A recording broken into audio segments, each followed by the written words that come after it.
पटना से बड़ी खबर। मंत्री अशोक चौधरी ने कैबिनेट बैठक की। चुनाव आयोग और महिला रोजगार योजना पर दिया बयान। पटना से आई ताजी खबर। मंत्री अशोक चौधरी ने आज कई अहम मुद्दों पर दिया बयान। उन्होंने कहा कि कैबिनेट की बैठक कब और किन विषयों पर होगी, इसका फैसला सरकार करती है। आज भी कैबिनेट बैठक आयोजित है। चुनाव आयोग के सवाल पर उन्होंने स्पष्ट किया कि आयोग के समक्ष प्रतिनिधिमंडल अपनी शिकायतें और सुझाव रखता है, जिससे कमियों का समाधान हो सके। मुख्यमंत्री महिला रोजगार योजना पर बोलते हुए अशोक चौधरी ने कहा कि महिलाओं को दी जा रही 10,000 की राशि चुनावी घोषणा नहीं, बल्कि महिला सशक्तिकरण और आत्मनिर्भरता की ठोस पहल है। उन्होंने कहा कि विपक्ष केवल भ्रम फैला रहा है, जबकि राशि सीधे महिलाओं के खाते में पहुंच चुकी है। प्रशांत किशोर से जुड़े आरोपों पर भी मंत्री ने प्रतिक्रिया दी। उन्होंने कहा कि यदि किसी के पास उनके खिलाफ पैसों या संपत्ति से जुड़े सबूत हैं तो वे उन्हें सार्वजनिक करें। वे हर परिणाम स्वीकार करने को तैयार हैं। अंत में मंत्री अशोक चौधरी ने कहा कि मैं दलित परिवार से आता हूं, किसी से कम नहीं।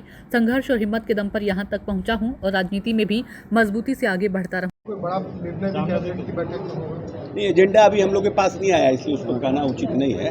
अब कैबिनेट अंतिम है या फिर हो सकता है मंगल को भी हो कोई, ये तो सरकार के ऊपर निर्भर करता है। कैसा कैसा एजेंडा है, क्या बचा हुआ है, उस पर डिपेंड करता है।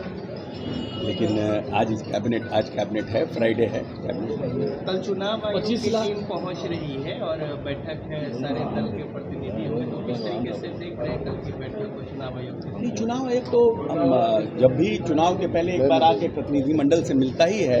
हर एक राजनीतिक दल की अपनी अपनी बातों को कहता है, उसको इनकॉर्पोरेट करता है, उस हिसाब से अपना जो संभव होता है उसका निराकरण करता है। आज फिर से 25 लाख महिलाओं को 10,000 रुपये दिए गए मुख्यमंत्री नीतीश कुमार द्वारा, और ये कहा गया कि महिलाएं खुश हैं बिहार की। कैसे देखते हैं चुनाव से ठीक पहले? नहीं, देखिए, चुनाव के ठीक पहले नहीं, ये पहली योजना है जो महिला सशक्तिकरण के लिए और स्वावलंबी बनाने की योजना है। बहुत से राज्यों ने योजना लाया, हर महीने कोई 1,500, कोई 2,000, कोई 2,500 लाया। लेकिन नीतीश कुमार जी ने सस्टेनेबल डेवलपमेंट के लिए बिहार की जो महिलाएं हैं उनका आर्थिक विकास लगातार हो और वो अपनी ताकत को, अपनी आर्थिक शक्ति को कैसे बढ़ाए, उसके लिए ये 10,000 रुपये दिए गए हैं कि वो अपनी योजना को शुरुआत करें। और आने वाले समय में उसमें से जो भी महिलाएं कोई योजना को आगे लेके चलना चाहती हैं, उनके लिए 2 लाख तक का हम लोग उनको सहायता देने का काम करेंगे। तो मैं समझता हूं कि पूरे देश में ये एक पहली योजना है जिससे कि हम महिला के आर्थिक संपन्नता के लिए सरकार काम कर रही है। विपक्ष कह रहा है कि पैसे दिया जा रहा है वो वापस समय दिया है। कह रहा है कि जो पैसे दिए गए हैं वो अगर मतलब चुनाव के बाद ऐसा हो रहा है कि वापस ले लिया जाएगा, ये सब बातें कह रहा है विपक्ष। जो पैसा महिलाओं को दे रहे हैं वो वापस का कोई इतिहास नहीं रहा है, इसीलिए ये सब भ्रम पैदा करने का है। जो पैसा किसी के अकाउंट में चला गया वो पैसा वापस कैसे आता है? प्रशांत किशोर ने 7 दिनों का समय दिया था, 5 दिन पूरे हो गए, क्या जवाब दीजिएगा? क्या चीज़ का? अपने 200 करोड़ का प्रॉपर्टी उन्होंने आरोप लगाया। देखिए, आरोप प्रत्यारोप लगाना अलग बात है। मैंने जहानाबाद में बयान दिया था कि मेरी घोषित संपत्ति का 200 करोड़ और 500 करोड़ नहीं, मेरी घोषित संपत्ति का 1 करोड़ या 1 धुर जमीन भी कोई दिखा देगा तो मैं मानने को तैयार हूं, मैं उसकी गुलामी करने को तैयार हूं। अब कल कोई आए और कहे कि ट्रंप के साथ इनका पार्टनरशिप है, इसका क्या मतलब है? आरोप लगाना है तो आरोप कभी भी राजनीतिक जीवन में किसी के ऊपर आरोप लगा दे। कल आप प्रॉपर्टी खरीदिएगा, आप पत्रकार है तो मेरा प्रॉपर्टी हो जाएगा।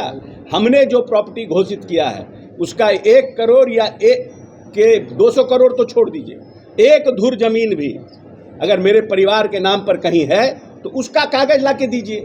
किसी का कागज दिखाने से थोड़ी अशोक चौधरी का कागज हो जाएगा। इसका डीड वो दिखा रहे हैं। अब किसका दिखा रहे हो तो ना बताएं, हम डीड थोड़ी देखे हैं। किसका डीड दिखा रहे हैं और जो बात वो बोल रहे हो तो ऑलरेडी मेरे घोषित संपत्ति में है, वो तो आप और सबको देख सकते हैं। कह रहे हैं कि 100 करोड़ का वापस नहीं लीजिएगा तो 500 करोड़ का जाएगा। अब बताइए। चलिए, इस पर बात आरोप प्रत्यारोप लगाने से किसी की न राजनीतिक हत्या हुई है और न मेरे जैसे अशोक चौधरी की राजनीतिक हत्या होगी। हम पोस्टर, पंपलेट और झंडा बांधकर छात्र जीवन से यहाँ आए हैं। 4.5 साल कांग्रेस के अध्यक्ष रहे, टिकट बांटे, 20 में जनता दल यूनाइटेड के हम कार्यकारी अध्यक्ष रहे। किसी के चाहने से मेरी राजनीतिक हत्या नहीं होगी। और मैं बहुत मजबूती के साथ बिहार में जो विरोधी हमारे हैं उनके छाती पे चढ़ के राजनीति करूंगा। दलित का बेटा हूं, लेकिन किसी से कम बाबा हमको हृदय नहीं दिया है। मानहानि का जो दावा किया था, जवाब मिला आपको? आपने मानहानि का केस जो किया, नोटिस भेजा था, उसका जवाब हाँ, मिला? उसका जवाब आया है, लीगल टीम देख रही है उसको। अब जब हम चुनाव में आ गए हैं, अदालत का निर्णय तो लंबा होता है। अदालत का निर्णय तो अभी 2 महीना 4 महीना में होगा नहीं, लंबी लड़ाई लड़नी पड़ेगी। लेकिन जो चुनाव जनता की अदालत है, ये जनता की अदालत तो महीना दिन 2 महीने में हमको रिजल्ट देगा। बेला में हमने दिखाया, बेला में हम प्रभार के रूप में गए थे कैसे जन स्वराज को, और पूरे बिहार में दिखाएंगे। वो तो कह रहे हैं नीतीश कुमार 25 सीट से ज्यादा नहीं ला पाएंगे, दावा कर रहे हैं। अरे 25 सीट बहुत हो गया। दावा परिदावा। नीतीश जी एकमात्र नेता हैं जिनको पूरे बिहार की जनता को उन पर भरोसा है। इसके अलावा अभी बिहार में कोई दूसरा नेता पैदा नहीं हुआ है जितना विश्वास नीतीश जी पर जनता को है। इस बार क्या लक्ष्य है आपके? इस बार तो लक्ष्य हमारा 200 है, 200 पार।